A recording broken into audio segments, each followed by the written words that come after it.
ભરૂચ જિલ્લાના છેવાડા તેમજ હાંસોટ તાલુકાના આસરમા ગામમાં આજે વગર વરસાદે પૂર આવ્યા હતા। ઉપરવાસમાં વરસાદના કારણે કીમ નદી બે કાંઠે વહેતી થતા નદી કિનારા નજીકના ગામોમાં તેના પાણી ફરી વળતા આસરમા ગામ બેટમાં ફેરવાયું હતું। 50 કરતા વધુ લોકોને સ્થળાંતર કરવાની ફરજ પડી હતી તો ગામમાં કેટલાક મકાનો અડધા ડૂબ્યા હતા।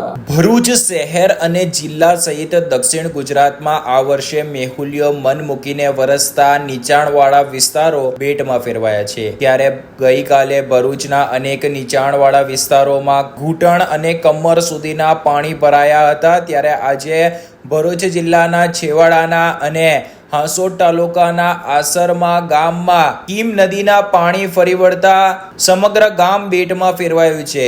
હાંસોટ તાલુકાના છેવાડાના એવા આસરમા ગામમાં 1200 કરતા વધુ લોકોની વસ્તી છે। સુરતના ગ્રામીણ વિસ્તાર અને ઉપરવાસમાં સતત વરસી રહેલા વરસાદને વચ્ચે હવે કીમ નદી બે કાંઠે વહેતી થઈ છે। જો કે કીમ નદીના અંદર પાણીના ઘોડાપુર આવતા જ તેનું પાણી આજુબાજુના ગામોમાં પણ ફરી વળ્યું હતું। વહીવટી તંત્ર દ્વારા આગમચેતીના ભાગરૂપે કેટલાક વિસ્તારોમાં અગાઉથી જ આ બાબતે જાણ કરી દેવામાં આવતા ગ્રામજનો સતર્ક થયા હતા। ત્યારે હાંસોટ તાલુકાના આસરમા ગામમાં 1200 કરતા વધુ લોકોની વસ્તી છે। ત્યારે હાંસોટના આદિવાસી ફળિયામાં પણ કીમ નદીના પાણી ફરી વળતા 57 જેટલા લોકોને હાંસોટ મામલતદાર સહિત ગ્રામ પંચાયત અને તાલુકા વહીવટી તંત્ર તેમજ અંકલેશ્વર નગરપાલિકા ફાયર વિભાગની ટીમની મદદે સુરક્ષિત સ્થળે ખસેડવામાં આવ્યા હતા। હાંસોટના મામલતદાર રાજન વસાવાના જણાવ્યા મુજબ અત્યાર સુધીમાં 50 કરતા વધુ લોકોને સુરક્ષિત સ્થળે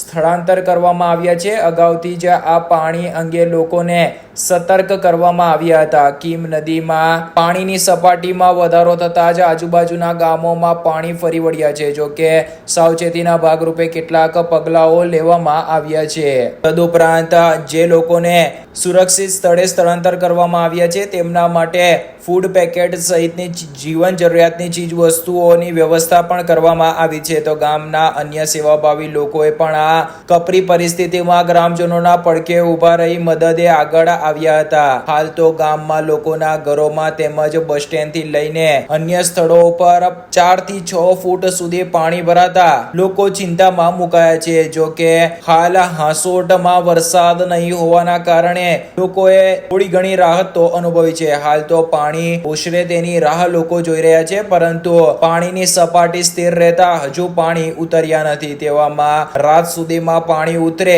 તેવી સંભાવનાઓ વ્યક્ત કરવામાં આવી રહી છે। જો કે હજુ વરસાદ વરસે તો તે માટે પણ તંત્ર દ્વારા તૈયારીઓ કરવામાં આવી હોવાનું પણ મામલતદારની ટીમે જણાવ્યું હતું।